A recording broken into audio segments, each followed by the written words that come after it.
Continue to fight for freedom, reach new audiences, and bring important information to the public free of charge. This is not possible without your generosity. Join our quest for the truth and our freedom and donate today, telling it as it is. This is today's News Talk, The World Today. Did you know they plan to build over 3,000 wind turbines on Queensland's Great Dividing Range? Over 3,700 kilometres of new haulage roads will carve through old growth forest. Destroying forests for industrial renewables makes no sense. It doesn't have to be this way. The intact biodiverse ranges of Queensland are no place for renewables. Take 2 minutes to learn the truth about the destruction they cause. Go to rainforestreserves.org.au. For The World Today, this is James O'Neill. President Trump is set to address the World Economic Forum in Davos, where Greenland is expected to dominate discussions amid rising transatlantic tensions. Trump has threatened tariffs on 8 European countries opposing his bid to acquire the Danish autonomous territory, arguing Europe cannot adequately defend it. European leaders are considering countermeasures, while NATO Chief Mark Rutte has discussed the issue with Trump. The president said he expects limited resistance from Europe and plans meetings in Davos to advance talks.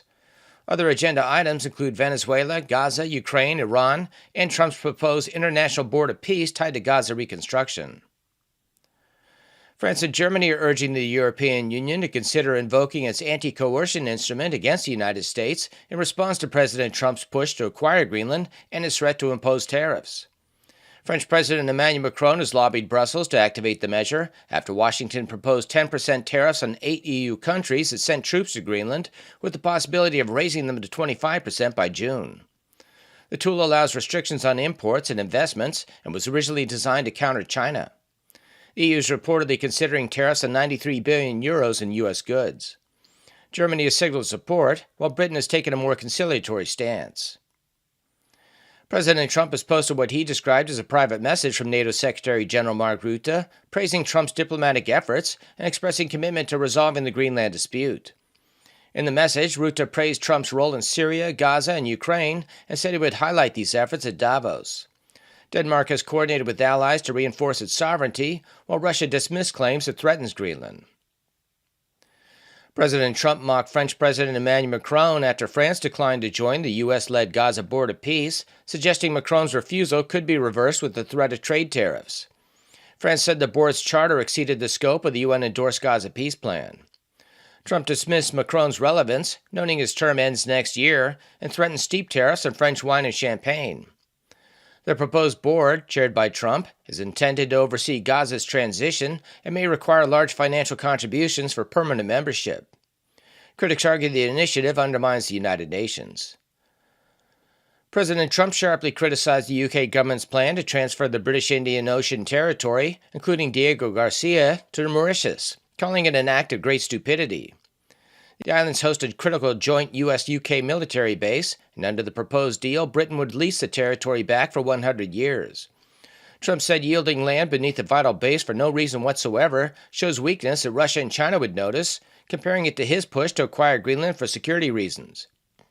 UK officials say the move follows UN court rulings and secures long-term base operations. Parliament is set to vote on the deal.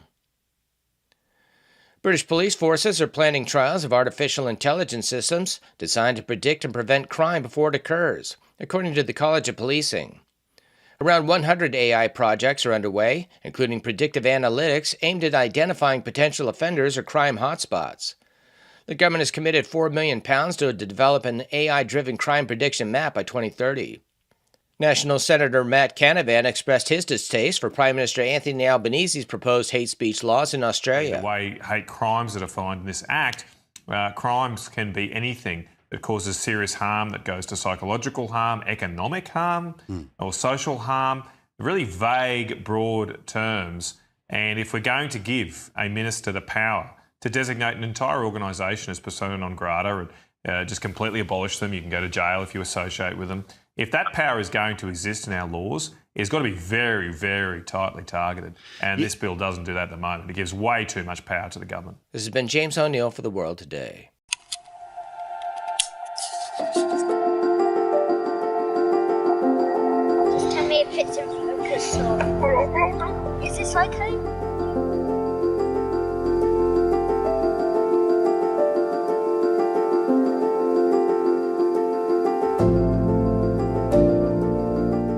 this experience has really opened my eyes. When I went to work that morning, I never would have thought that I would end up in a homeless shelter and all of this because of it. You know, the blink of an eye and your life is changed forever.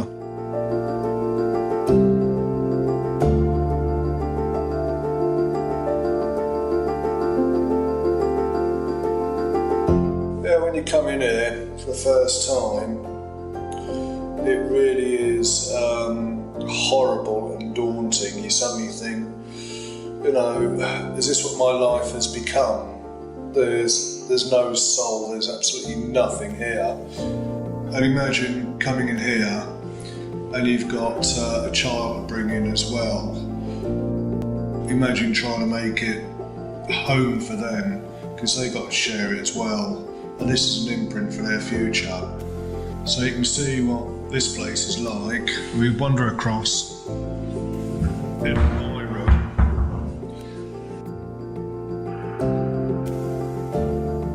As you can see, there's very little space. His bed to make him comfortable, pictures on the walls. That's my own cupboard I had to bring in. Well, it's Friday night. It's almost 11 o'clock. There's been a major row or something like that occurring in the other end of the block. I've got nowhere to go to, so I'm here with my son. This weekend, there was a little bit of aggravation. Okay, a lot of shouting and things like that, right? How did that make you feel? Bit annoyed. Why did it make you annoyed? Because of shouting, bad words and stuff.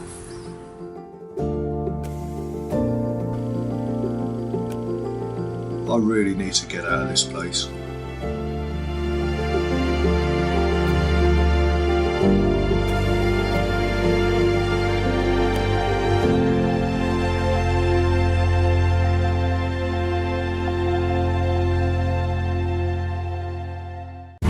With your help, we can continue to fight for freedom, reach new audiences, and bring important information to the public free of charge. This is not possible without your generosity.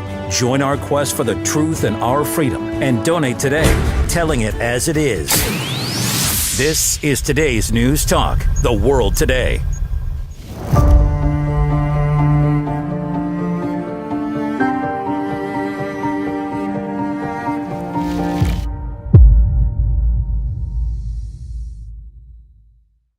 Makers are facing more travel.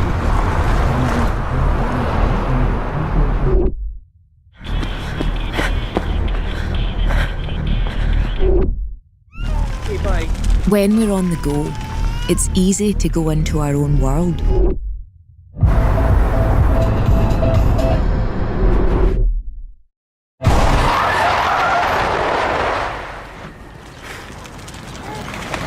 Keep your mind on the road.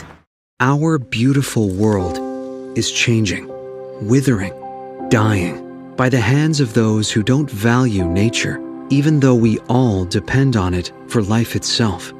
But there is hope. Together with caring friends, the Nature Conservancy can restore our lands, heal our waters, and save our wildlife with big solutions only nature can provide. But every day we lose more of the places we love, and we urgently need to save endangered lands, waters, and wild species. The actions we take today will determine the tomorrow we leave to our children and grandchildren. The water they drink, the air they breathe, the beauty they experience. To learn more about how you can help protect and conserve our beautiful world, visit nature.org today. Asthma is a growing problem, especially among children. Asthma affects the quality of life for millions like me every single day. My name is Chris Draft, and I have asthma. And I've spent more than a decade in the NFL tackling asthma on and off the field. Join me in the EPA in helping people control their asthma. Asthma is a lung condition that can be controlled through medication and by avoiding things that can make it worse. 3 steps are the solution to controlling asthma. Step 1, talk to a doctor. Step 2, make a plan. And step 3, get rid of things that can make it worse. Asthma can be tackled. For more information on asthma, log on to epa.gov/asthma. We're today's News Talk, the world today.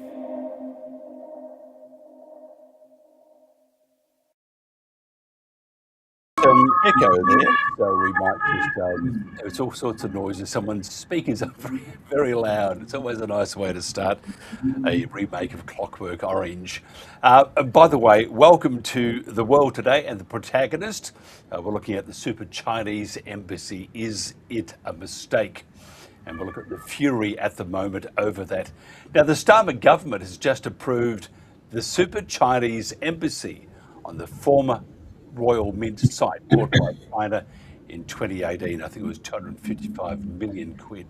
Now, this will create Europe's largest embassy at 20,000 square metres with refurbished historic buildings and deep basements, making it a virtual intelligence hub. Controversy over the project centred on its location over sensitive fibre optic cables carrying the City of London data. Commentators state the site will be used to spy on Britain, access all communications into the City of London and millions of personal emails. Some Conservative MPs have labelled it a security lapse. The Shadow Home Secretary has slammed the decision, indicating that Starmer is trading away security in his desperation to appease China. This decision comes on the back of Starmer's surrender of the strategically important Chagos Islands. He can't do much good, can he, really? However, and this is the kicker here, it was the Tories, who are now infiltrating Reform UK, who sold the plot to the Chinese for their new embassy. And the negotiations on Chagos Islands started in November 2022 and went on for round after round under the Tories. Has Britain's political class failed in their duty to put the security of the British people first? And why is the UK kowtowing to the Chinese government instead of treating China as an important but equal economic partner? Our guest today, Neil Petrie, former British Army Intelligence and Special Forces officer, Dr. Heiko Koo. He was a columnist with China.org.cn, a website, a website of China's State Council. I lost myself there. He also holds a doctorate in Chinese political economy and is currently writing a book, Karl Marx and China. And David English, media commentator, formerly a journo with the Epoch Times UK and an anchor for NTD UK News. Gentlemen, thank you for joining me. First of all, Neil, to yourself, can you just tell me your thoughts on the new super embassy that's going to be built very shortly for the Chinese? And do you think its location should have been thought out more, not by the Chinese, but by the British government? Yeah, well, unfortunately with Starmer, we don't get a lot of real thinking. So, but between them all, they've fouled this up pretty badly. You've got to think the Chinese are acme of skill for them, having learned it from Sun Tzu, is you've got to, try and beat the enemy without fighting. And this is what they're always up to, and they're up to it now, and I actually served in Hong Kong as well a long time ago, when we were... it was a colony at that time. So all I see with this is the Chinese are outsmarting the Brits.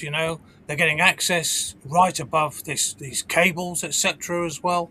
And if you know your military, your security history, you'll know that the Berlin cables incident long ago in the 40s and 50s was where we penetrated, or the West penetrated into through a tunnel into the cables under the East German border and access their cables that way. And I'm sure the technology the Chinese have these days, there'll be a lot they can do. So we've got cables running under this place. It's a massive embassy. I mean, hundreds of millions of pounds, obviously, they've spent on this thing, or will be as well. So we've handed over, but we're doing it routinely now, in the West, and particularly in the UK and Europe, aligning with a communist state that has been, murdering people for generations, continues to do so, and is just trying to, destroy us internally through all the actions that it carries out across the West today, be it drugs over in America or this type of thing in the UK. And we handed over strategically our work, our industries to China a generation ago. When Bill Clinton signed over, the World Trade stuff, etc., and then we ended up allowing these people access in about 2001, I think. And ever since then, we've been completely destroyed economically. We're falling apart economically. We're weak, and that's obviously why Trump is going the way he's going. And in the UK, we're going the other way. We're going to be, little tugging our forelocks to the masters in Beijing. So that's my feeling. Dr. Heiko Koo, thank you for joining us. What are your thoughts? I don't agree with any of the arguments just been made. I don't think China per se, well, I've got a right to disagree with you. Yeah, you have, yeah. So I don't agree with any of the arguments being made. The Chinese embassy, well, why should they not have an embassy? I've got no reason to believe that there's any threat to national security of Britain from an embassy. In fact, having an embassy at a single location where all the British spies, intel agents and so on can spy on the Chinese is beneficial in a way to British intelligence. A bit foolish perhaps on the part of the Chinese, but why shouldn't they have a large embassy? I've seen and the argument about cables and the Berlin Wall and so on. This is old hat. The Chinese don't require to dig into cables in London in order to get access to information. They can find information, open source information through representatives who perhaps work for major corporations, and information that they glean from other intel sources. They don't require any such thing. Whereas, and you're claiming the British are kowtowing to the Chinese, the reality is the main danger in Britain in the last couple of years, clearly exposed, was the influence of Israel in Britain. Britain has been a lapdog to Israeli barbarians carrying out a genocide against the people in Gaza. And they're doing the same thing in relation to Donald Trump's madness in Venezuela, kidnapping the president of the country,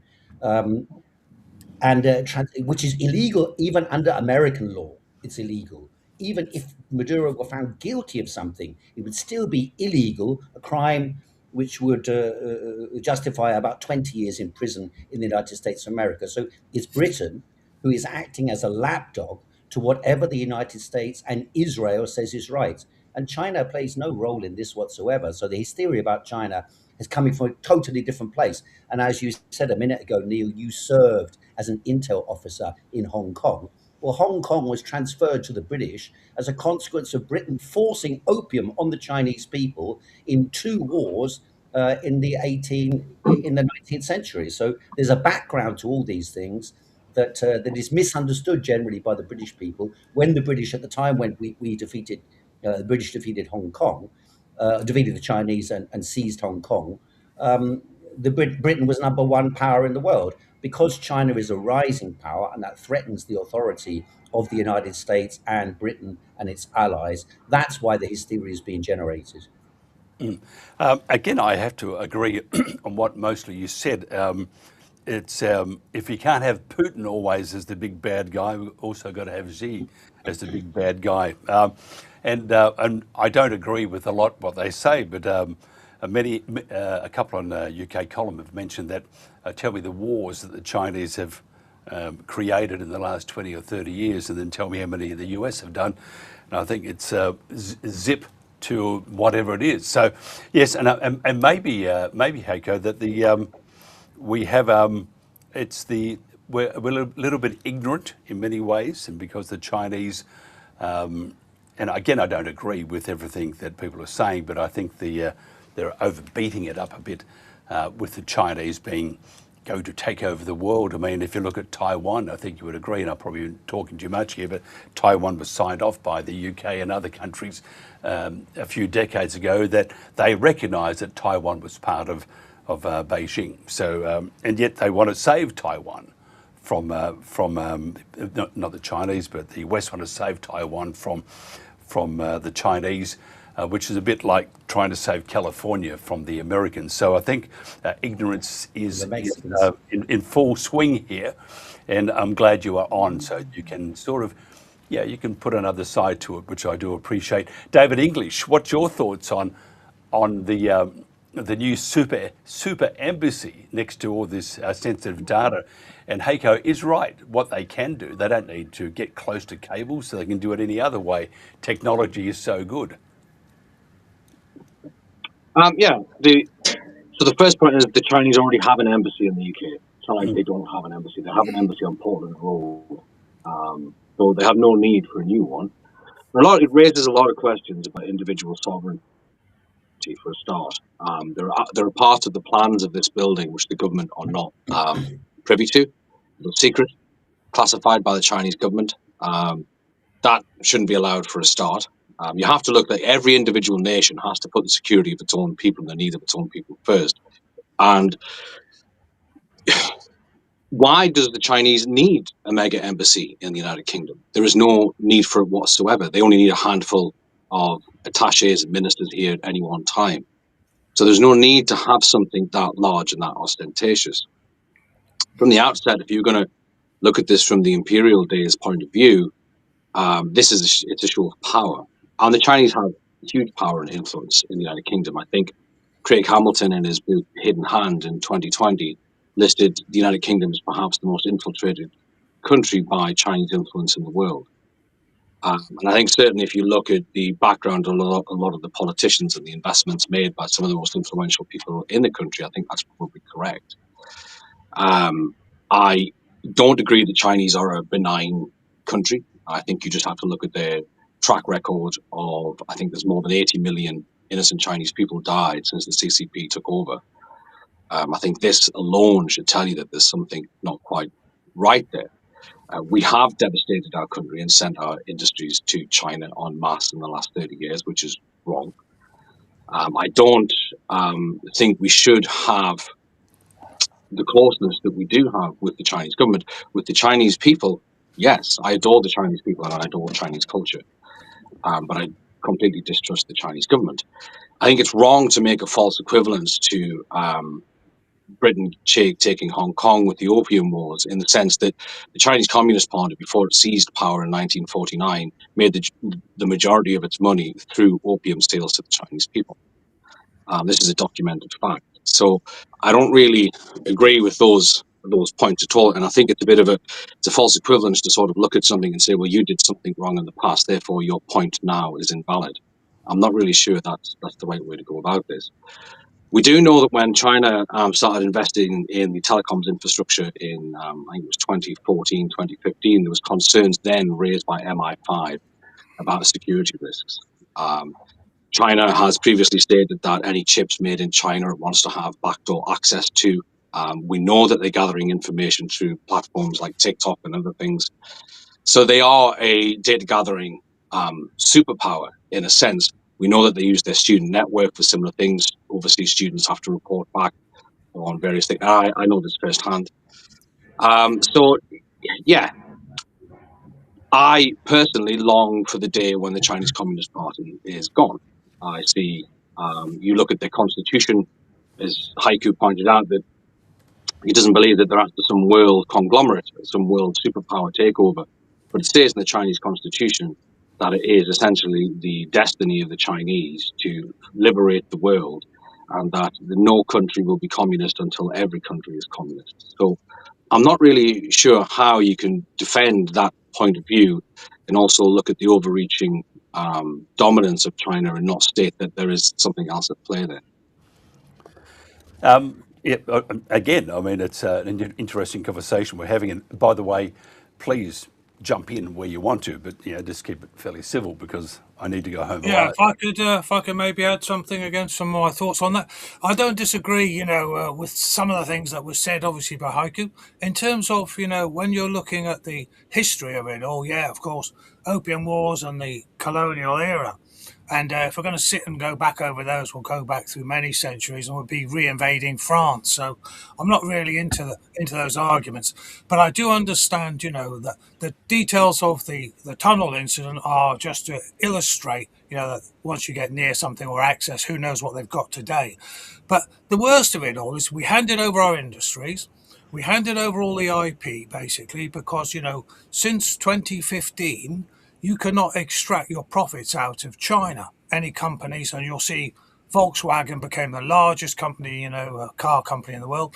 It has now got real problems because, again, you can't take cash out of China. Once you're locked into China as a international trader, away, and I've had experience with this. I used to run a security company, over in the Middle East and also Central Asia, and we had guys from the Singapore office who were trying to set up in China, and they wanted every single piece of IP on your security equipment, your cameras, anything, etc. And that was had to be handed over to the government. This is how they've developed so quickly. And then in 2017, the law was introduced, by the Chinese, that every single Chinese citizen has to report, if asked, to the security services, and if necessary, hand over all the commercial secrets of any company they are working for. These are the issues. You can find out about this in a good book called Stealth War from a National Security Council officer, brigadier, who wrote about it, back in the late, I think it's 2019, the book may have come out. And there's been a lot more since, obviously. But China it's not a friendly partner. As we just heard from David, it has got long-term aims. It is a communist government, and it does use it's a slightly different way of operating to the old Soviet system. Yes, it's the Maoist system, and they're using all of these very sensible and useful strategic techniques. That Sun Tzu, obviously a native of China, gave us, and which we still all study in the military when I was in anyway. So. I understand where Heiko's, what you can talk about imperialism and all the rest of it, and you can talk about the Israeli imperialism or whatever else, but we're talking about an embassy in London, and we're talking about the penetration, as David said, about our society as a whole and our culture. That's my thinking. Can I ask you, Heiko, just what the long-term aims of the Chinese in the UK, for example, with their super embassy, and a good point was made before, why do we need such a super embassy? I mean, and by the way, super embassy is what is being touted by the media. We know how much the media love a bit of hysteria, so probably way away from the truth, but just looking at what is being said, why do they need a super embassy?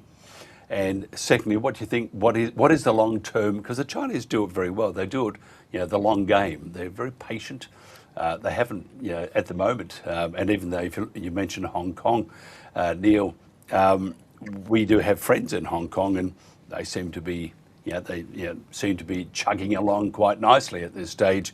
So the obvious massacres and head being chopped off and all that sort of stuff hasn't actually happened. So, Heiko, what is a long-term plan for China in the UK, and why a super embassy? I mean, I've been in the Chinese embassy in Portland Place. It's an old embassy. When Sun Yat-sen was in London in the very beginning of the century, he was supposedly kidnapped by the Chinese legation, although that's questioned as well. But it's an old place. It's a rundown old building. And obviously they have security fears, legitimate security fears, because there are a lot of people who make hysterical attacks on China. There's the Uyghur lobby and others who would like to, possibly blow up the embassy and so on, for the same reasons why the Americans require some kind of large embassy, although the American embassy is clearly designed to spy on the British people and has done for decades, spied on the British people and the British government, which Ed Snowden revealed, which WikiLeaks have revealed. I mean, these aren't secrets. And the claims about China and the aspersions about China, when you actually go into them, for example, those made a few minutes ago, they add up to nothing. There's a claim here 80 million died. I think, David said, I don't mean to have a go at you, but you just said, I think 80 million. You can just throw 80 million into the sky and think that's a legitimate claim. It's not a legitimate claim. The country is vast. It is a legitimate claim. It is legitimate. Well, where's the In source? fact, it's So what's the source? conservative. It's very conservative.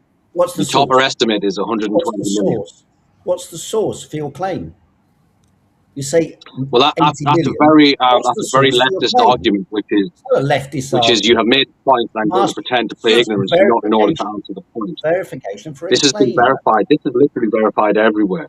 You can go and find it Name yourself. It's data, source then. various available Name me sources of one data source. from the Chinese One source. government themselves. Name me one.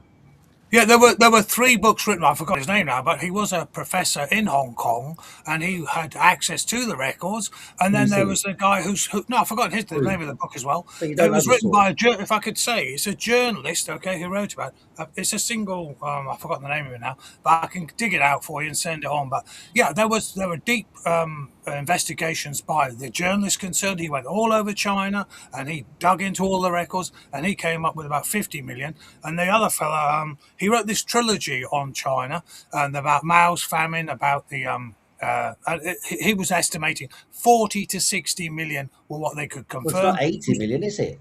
40 No, to 60 I'm to just talking about the 80. famine. I'm talking about the famine, let alone the 5 or 6 Yeah. million who were killed during the Famines Civil happen War. all around the And world. the landowners Famines were happen slaughtered anywhere. by the tens of Tell me thousands. how I've many read the people Mao's died. books as well. How many people died in famines in Africa? How many people died in famines in No. This was India? deliberate, wasn't it? You know, It was this is complete not. message of Who says it's collectivization, deliberate? just as you had in You mean Eritrea you have and, a policy? and the Ukraine. You mean you had a policy that led, under some circumstances, to famine?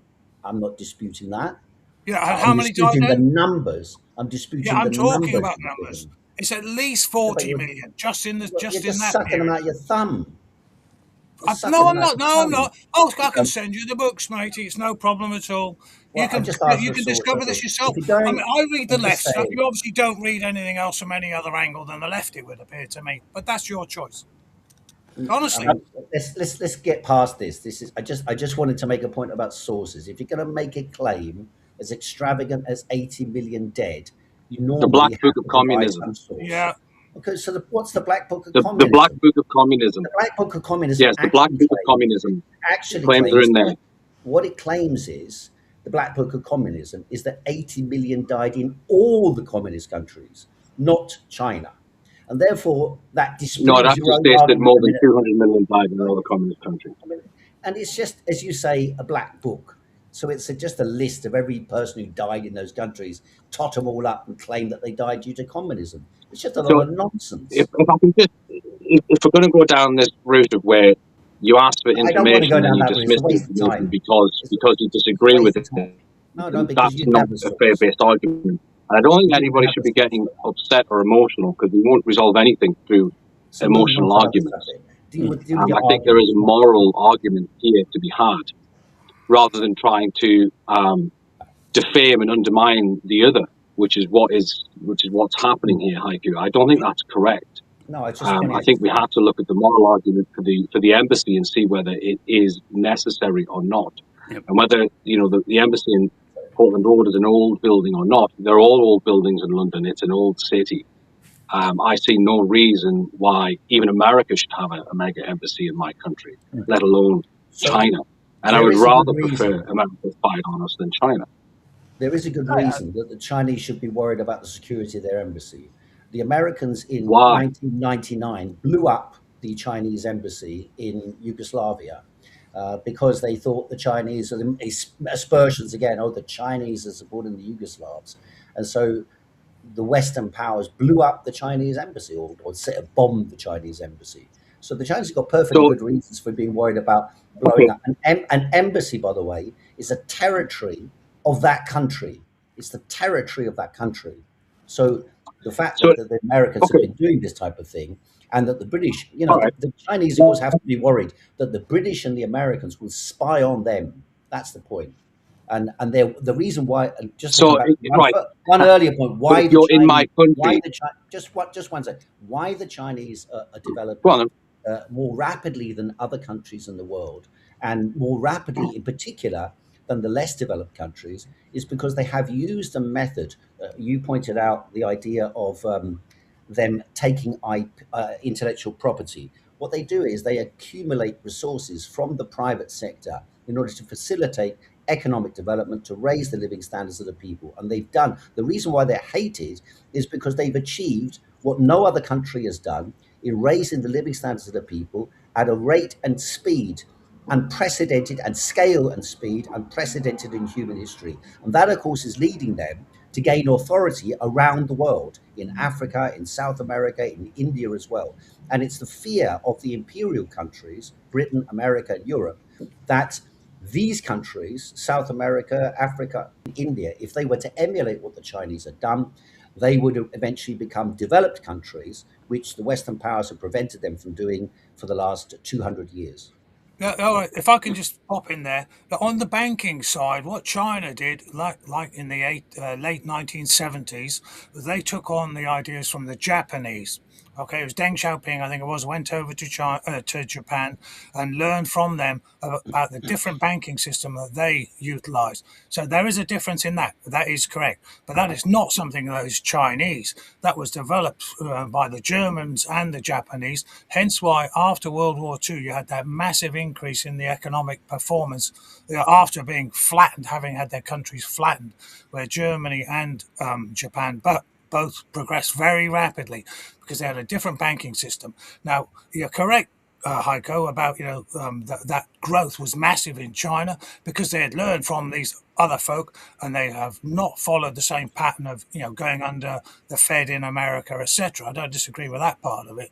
What we're saying, though, is the facts are quite clear. It was a book called Tombstone, Heiko, you can have a look at, by Jiang Jiming, I think his name was.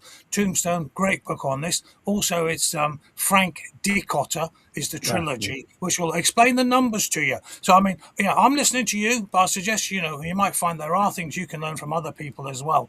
And those are two, the trilogy is good, and so is the Tombstone. And they make quite clear that the numbers are very evident, and to then turn around and try and deny those numbers is, I'd say, it's not the best way of arguing your case. Can I just butt in? Sorry. Yeah. Before we think we're not in the same room. With none of my whiskey left, I can tell you that. David, I just want to know what your thoughts are, the long-term goals of China with the UK and vice versa.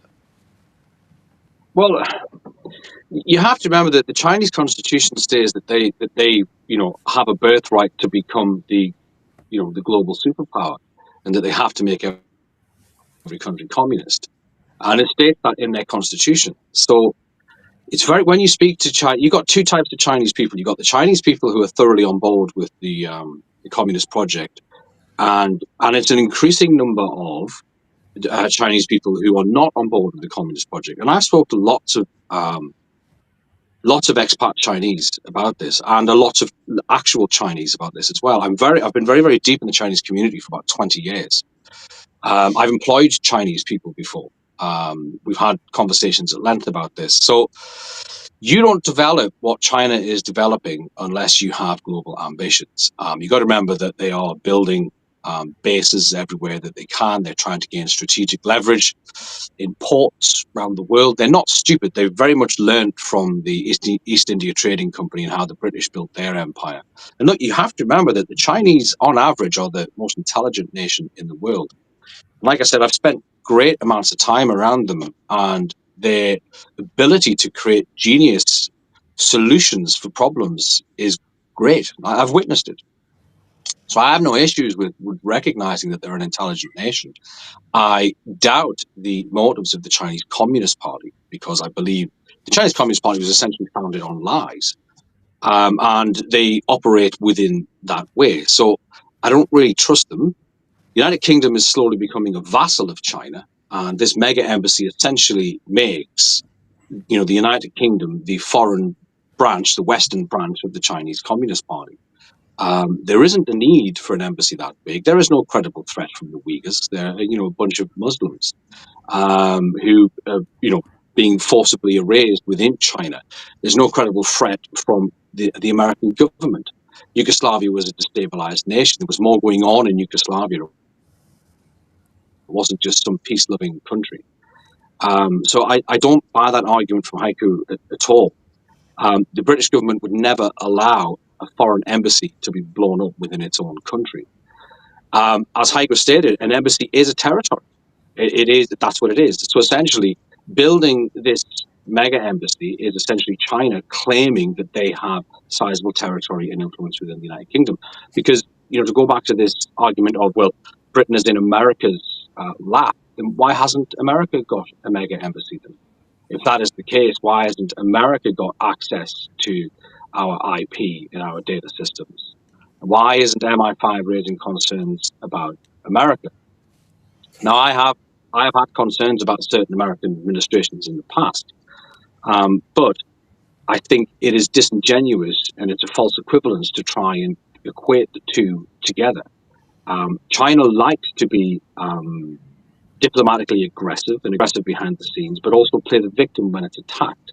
And I think, to give Haiku the benefit of the doubt, he is echoing those sentiments, and that's fine. That's his opinion. But I personally think the Chinese ambition is to have more influence and power, but almost like a soft power.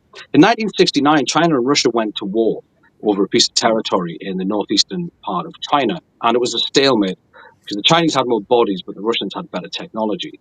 And since then, their strategy has been to not directly engage the West in any military conflict. They're obviously bolstering their military. If they're going to make a move for Taiwan, it'll have to be shortly. And we just have to see how that goes, because China is a problem. There's a reason why they want Greenland. There's a reason why America wants Greenland. They have a refueling point before they get to US territorial waters. The Chagos is the same. China isn't doing the Belt and Road initiative out of the benefit and the goodness of its heart. It's not like the Christian duty or the white man's burden that the imperialists in Europe had.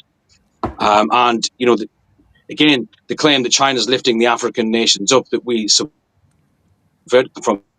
The African nations weren't developed in 5,000 years until we got there. We lifted them essentially from the Stone Age into the Industrial Revolution of the 1950s, so they've had plenty of time to sort of make roads on their own. China's motive will be for minerals, resources, fuel, and strategic. It always is. Any country that isn't operating under those guises, and that includes my own country, is being completely foolish. You have to exert your influence wherever you can to protect your own nation. I just doubt the sincerity and the charitableness of the Chinese Communist Party greatly. Can I just want to ask you, Neil, because you're ex-military, who's a greater threat to world peace? Now, we just look at Trump, for example, and truly, I'm quite shocked at this year. And late last year, we have his involvement with the Middle East. We have his involvement with all sorts of countries, Venezuela. He wants to get involved in Cuba. He wants to get involved in Mexico. He wants Greenland. So he'll have there's going to be some interesting times with Europe, and if they have any soldiers at all. But we see that Donald Trump, the peacemaker, is certainly working at the other end of the scale. And then we have China, and I'm not standing up for China. China do it. I mean, they're terrible people. I can see that because they give countries money. They don't go in and take it, and I can see that. So, which is at this moment, which is a greater threat to world peace? Is it President Trump and the US, or is it China? Well, I think you've got the issues with the left and the right remain. You've got the communists versus the capitalist nations, what do you want to call them, free enterprise nations. And I think the issue has been that we've had very much, strip and bare capitalist nations in the past, obviously, and that's, of recent times and continues. And obviously, when you're looking at what Trump is doing now, there's some kind of move away. I mean, he's even threatening the Fed now. So you've got that old system is creaking. And you've got this kind of changeover of elites. If you study Moscow and Pareto and you understand these rotations of the people at the top, you're seeing that in the West. And I think that the old system in the West is falling apart really under the stresses of the new order that they were trying to implement, and I think Trump is not completely happy with that system, that they want to implement, and that's why you've got a lot of the elite, as it were. Barack Obama's even bought a place in London now, and you've got this move of the deep state types, I believe, moving more into Europe. That's the issue with this Europe versus America thing, partially, and so Trump is trying to implement a slightly altered system in the states, but it means a move of the power elite who were existing in the States being pushed aside to some extent. So it's a complex issue, and to just address it left and right is not the way to go. You've almost got this three-part system now, and there's a split in the West that is being, pushed by Trump to rebalance, as it were. And the communists will always be communists. They always want one world. The Americans, naturally, is America first nowadays, and so he's still looking for his power center to be, evolved and to reduce the reliance on the other nations around the world. But he wants to protect America, presumably, obviously, with all of the issues with Greenland and the resources and the access to all of that, then he wants to protect that from obviously the encroachment from Russia in the north and China and its influences. So it's extremely complicated, and it's going to be interesting to see how it all works out. But obviously, I think America is in a very big transition, and I think the full depth of that we won't see revealed for some time yet. I actually think we have a major crisis on our hands when it comes to what America is doing right now. Because, and you mentioned Russia. If you were negotiating peace with Donald Trump, you want to make sure you didn't tell him where you were, because he'll go for your hammer and tong. And look at even in Iran when he was negotiating peace. He also knew that Israel were about to bomb the crap out of Iran too. So not a very trustworthy person. On the world stage, that is probably one of the disadvantages of Donald Trump, is that no one trusts him. Heiko, what do you think? Coming back to the question that Neil was just raising about, if you like, systems, China's social system, I believe, still retains the core elements that existed, for example, in the Soviet Union. In other words, state planning and public ownership. And I think the banks being publicly owned is an important component of that, because it allows the state to transfer resources from the private sector into the state sector and invest those resources for the development of infrastructure, roads, railways, and other welfare resources for the population. And that's, if you like, the key. They have differed in that respect in relation to the Soviet Union, and they've proven that a planned economy based on public ownership can outstrip the Western capitalist model. And in particular for those countries that are less developed and have been held back by the history of imperialism and colonialism and economic, in a real form or a military form and an economic form. And now we're seeing the return of the old form of imperial conquest and imperial domination that the 19th century was characterized by the dominance of Britain, and the Americans are attempting to do the same type of thing. They have an internal battle amongst themselves between the imperial powers, between Europe and the United States in particular, but also against Japan. And these are the leading capitalist economic powers. But then the ultimate game is a battle between the social classes, and China represents in that respect the rising working classes that Marx talked about 150 years ago or 170 years ago. The idea that the working classes would one day exercise power and control over society through public ownership and eventually democratic control. Well, that idea is fundamentally what's at the core of why China is successful, because it's been able to show that public ownership and planning are able to develop. The democratic control, I believe, will come at one stage or another inevitably. And that democratic control will not be like the Western democratic control, which is a farcical democratic control. They say you have democratic control, but in actual fact, you don't have democratic control. Everything is controlled by the oligarchs, the billionaires, and their allies.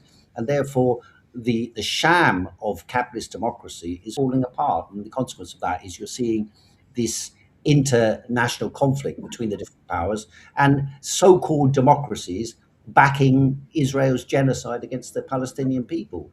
In the name of what? What justification, possible justification, do they have for that? They have none, and therefore the belief in democratic capitalism is disintegrating even in the advanced capitalist countries, particularly amongst the youth.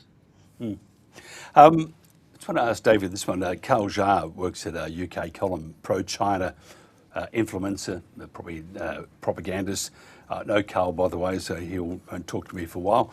But he says that the UK is not a competitor nor an adversary of China. The UK shouldn't overestimate its impact on the global scene. China is a fact, a mega trend for the UK to live with and get along with. What's your views on that, David?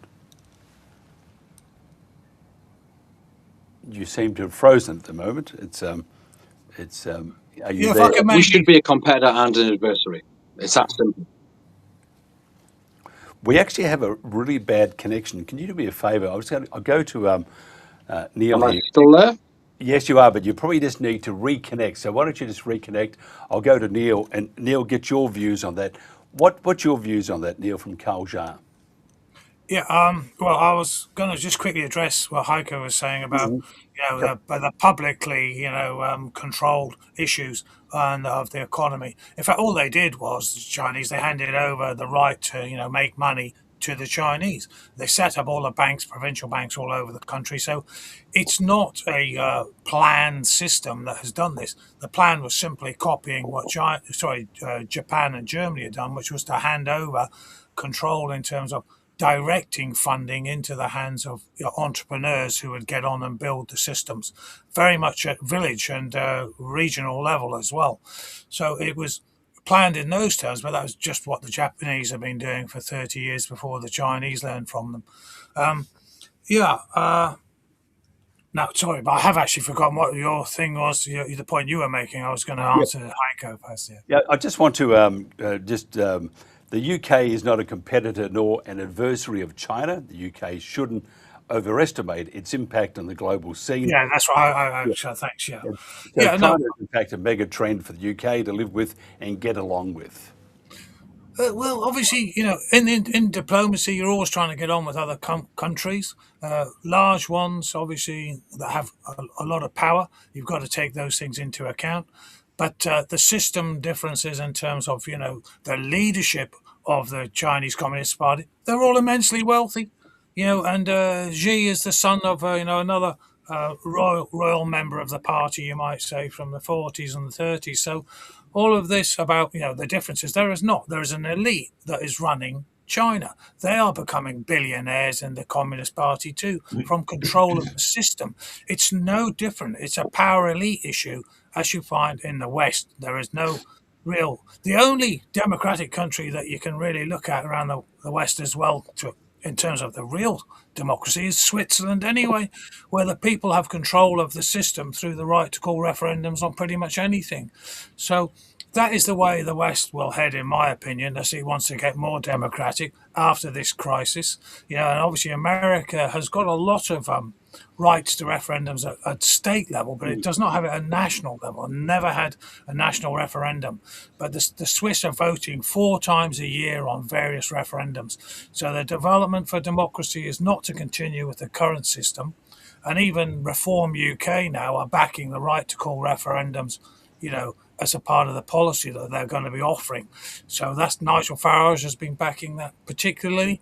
So I think that this crisis that we're living through will hopefully see, proper growth of democracy. There's been that move towards it in China in terms of allowing the people to make money and to create, the economy that they have. But they're still under oligarchy. It's just called the CCP. We have it across the West to a large extent as well. And I think it's only through more democratic controls that the Reform are talking about now and will offer, where we will have this right to call referendums, that we'll get a system that satisfies, Heiko on the left, because the people are taking control, more so day to day, and those on the right that, we've defeated communism. That's my thinking. I just want to go back to David because he popped out just to do a reboot. Thank you for that, David. Tell us about, if you can, if you know enough about it, the Chagos Islands. You've got China, they've got their fingers in it. And we see that Keir Starmer, I mean, the last country he wants to look after is the UK, of course. And China have also have the fingers in Mauritius and Diego Garcia and stuff. How important is Chagos for the UK, and where is it going wrong? No, I mean, the easiest way to sum it up is that the Chagos Islands is an important refueling point for the British and the Americans to access territorial waters in the South China Sea. So you can just reverse that and see why it is important. So you tie all these things in: the mega embassy, the Chagos, the opposition to America having greater influence in Greenland. You look at the fact that Keir Starmer is consistently saying he's aligns with Beijing, and you can see that this man is essentially an asset for the Chinese government within the United Kingdom, as Joe Biden was, which they admitted publicly. So I think where's it going wrong? It's going wrong that we have, for successive decades since the 1950s in increasing numbers, had people within government of either party who are aligned with the Fabian socialists and whose primary aim is to essentially drive Britain towards being a communist country. But over decades, not overnight like it happened in China and Russia. So we have people whose starting point is not the benefit of the nation, but the benefit of the other, the benefit of an outside state, an outside interest. If it was, you wouldn't give up anything. I'm not going to give up a room in my house to Hago or Neil or you or anybody. It's my house. If you want it, you come and get it, right? So why they would give up any territorial property for the benefit of another nation, and China will be eyeing this, make no mistake. I think it's madness. Might is right. And we know this because society and countries are just a macrocosm of the microcosm of the individual basis. A bar full of men doesn't break out into violence because the men understand what that means. So you have this power sharing, this equilibrium that goes on within the strength of nations too, where you have to have opposing forces to create a balance.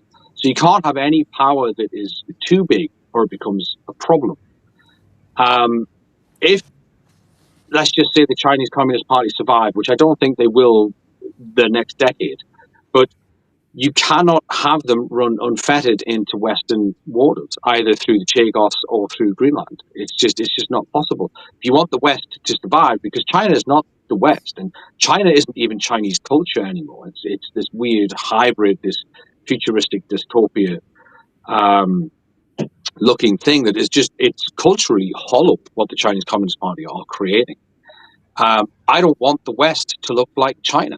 It's just a simple fact. I don't want them to have any influence here. I adore the ancient culture profoundly, but I simply don't want the Chinese government to have that level of influence over any part of British territorial waters or land. So it is a huge problem. Where it's going wrong is that Keir Starmer doesn't have a backbone. He's clearly compromised. He's clearly put there not as a prime minister, but as a branch manager. And it's becoming increasingly clear over time that he's essentially the branch manager for the Western branch of the Chinese government.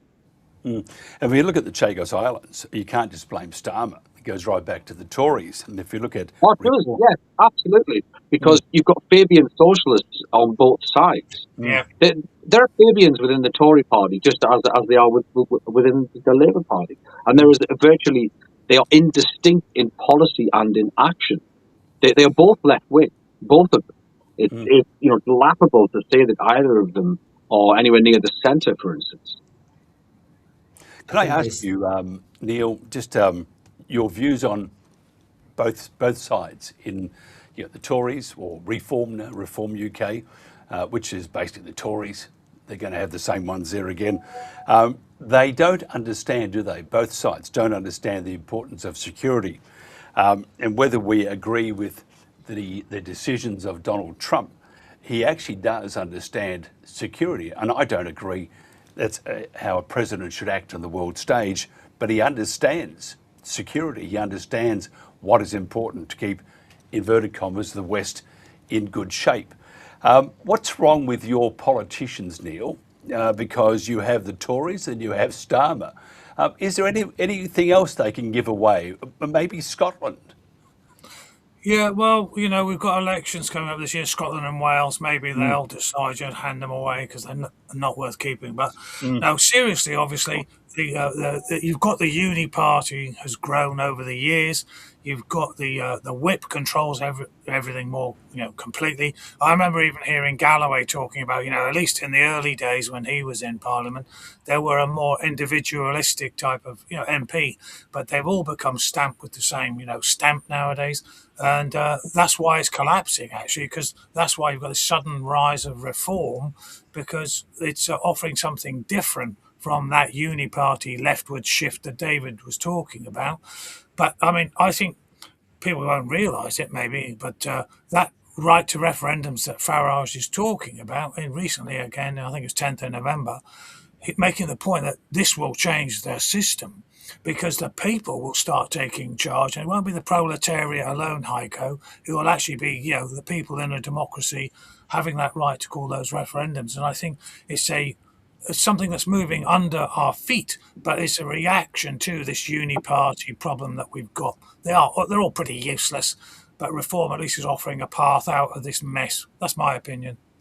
Heiko, what do you think? I mean, I think reform, by the way, in my humble opinion, I think Nigel Farage is a celebrity game show host in waiting, because truly he's not to be trusted. He goes back on his word.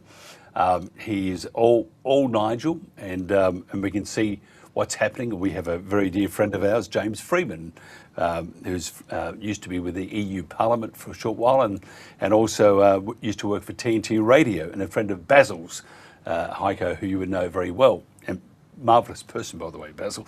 But he's appalled, and many others are appalled with the almost the about turn from Nigel Farage. If you don't have a good opposition, it lets loose a very bad government. What needs to be done, and how do they understand international diplomacy and international security? How do you make them do that? I think this still comes back to the question and connects in with the question that we started with, and that's the question of China and the question of class. So a communist system, as David said, is supposed to be based upon the working classes taking over the running of society. So I tried to point that out because it's a background issue. The only person who sort of eloquently expresses this from the opposing standpoint in the mainstream is this guy, Steve Bannon. At least Bannon explains about the working classes and the crisis in society being related to that. He does it from the standpoint of the billionaires and the elite, trying to appeal to the working classes to mobilize against the layer of people associated with the whole historical trajectory of capitalism in the last 30, 40 years or since the 1970s. But capitalism internationally, particularly the largest, most powerful imperial powers, is in crisis. It's been in a long-term economic decline. Since 2008 in particular, there's been this stagnation in the global capitalist economic system, while China has been consistently expanding. And that's one of the reasons why I began to do intensive study for my PhD, which was done in 2018, about the nature of the Chinese system. I disagree with what Neil said about the nature of the Chinese system.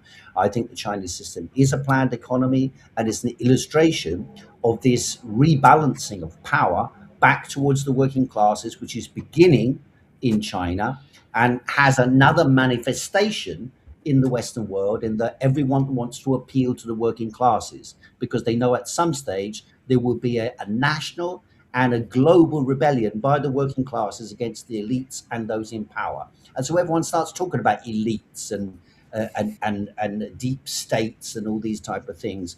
In fact, under the surface of all this, underneath the whole thing, is an explosive discontent amongst the working classes, manifested in all sorts of different ways, sometimes in anti-migrant sentiment, sometimes in anti-woke sentiment, sometimes in anti-lockdown sentiment. It's a whole combination of factors that are breaking down the existing ideological framework of power that the capitalist system instilled into the minds of the people over the last 30, 40 years, and which has been gradually disintegrating, driven by the real economic crisis in society, driving down the living standards of the workers and the middle class, by the way. And with the development of AI, large numbers of those who thought they were secure will also be battered to the winds. And, Nigel Farage is just, in my opinion, is likely to be elected, yes. But I think that won't last very long because the mood, he won't be able to satisfy the working classes, even if he calls multiple referendums in order to distract them by throwing dust in their eyes.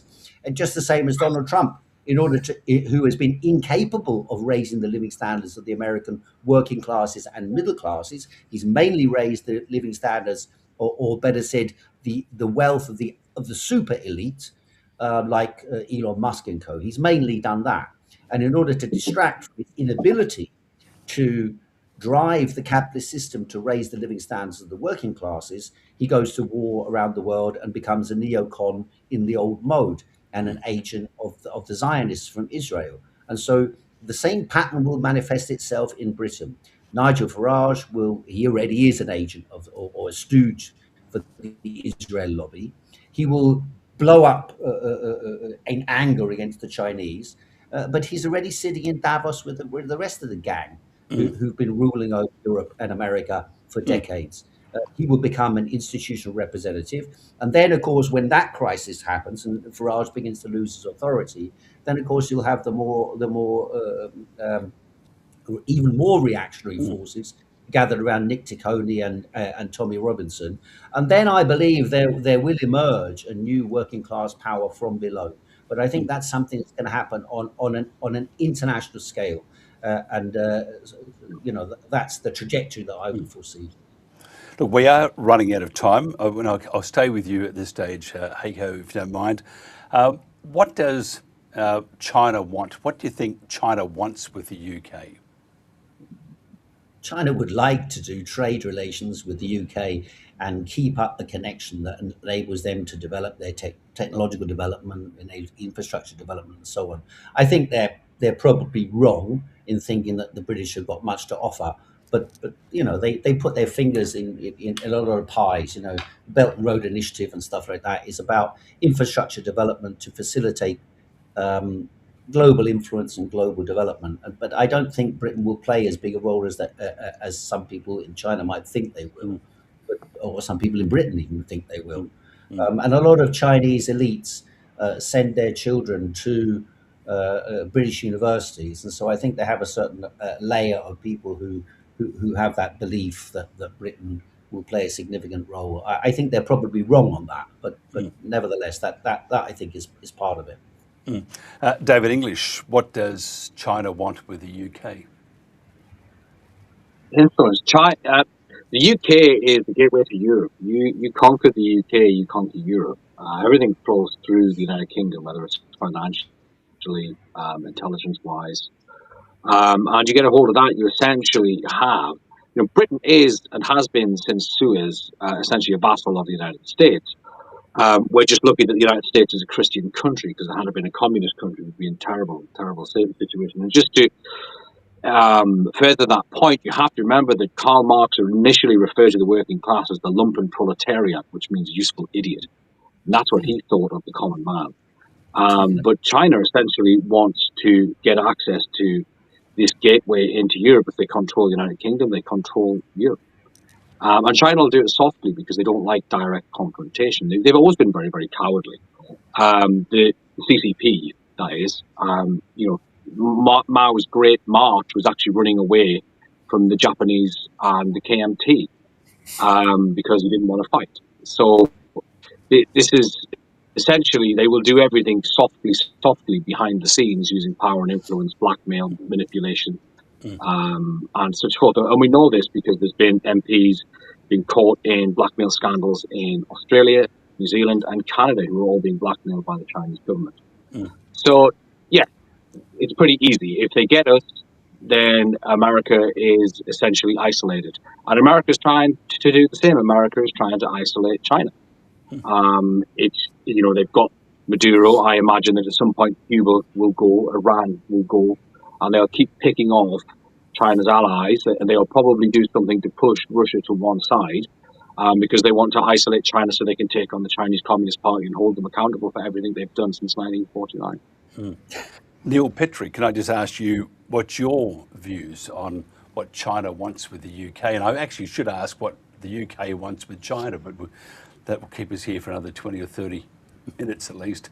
So what does China want with the UK, Neil? Well, China wants power around the world, as we've heard, with their aims, the Communist Party, and this, lumpen proletariat taking on everything. It's all a front again for another group called the CCP. There's 90 million of them, I think, and they're the ones who've got the access to the power and the benefits of the system. So it's just another elite system, just as ours has largely been, with the Norman yoke, whatever you want to call it. But it's not about just the workers, and it's not about the elite. It's about, the UK as a nation pulling together.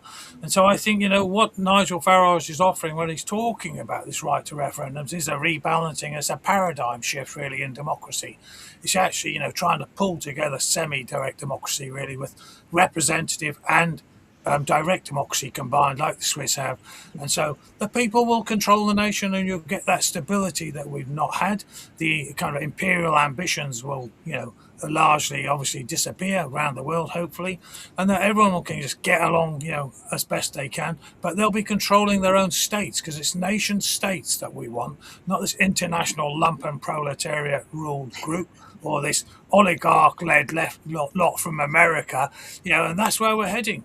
And, I like Heiko laughing, but the reality is this is what the first time ever in our history we've got a party leader offering people the right to control this country, which will mean the majority will have the say instead of just a tiny elite from Eton or a tiny elite from, the Fabian Party. That's it. So we want the people to have control through the system, and that's what I believe will happen. Okay, that's about it. We could go on forever, but I'm sure you'll be in trouble. I'll be in trouble. Neil, if somebody wants to find out more about you, how do they do that? You can find me at, in fact, Direct Democracy Right Now is a website you can find me at. If you just write to the info address of that, ddrightnow.com, so it's info at that address. And it's all about the implementation of the Swiss-style system, in Britain and eventually elsewhere, hopefully. And Dr. Heiko Koo, if somebody wants to find out more about you, how do they do that? You could go to markswalks.com, come on my walking tour. You could look up heikokoo.substack.com, or you could go to the Subject Access website on YouTube. Absolutely brilliant. Got to have you back again too. And David English, got to have you all back again. Fantastic discussion. David, if somebody wants to find out more about you, how do they do that? I spend my life on X, so if they just go to ask David English, they can kind of find me there for spicy memes and other hot takes. Yeah, we're not liked by X. We still do it, but they don't like us. We're at tier 1. Either go away or jump into a volcano, whichever comes first. But anyway, that's life. Gentlemen, thank you very much for being part of this panel. This has been The Protagonist, and this is The World Today.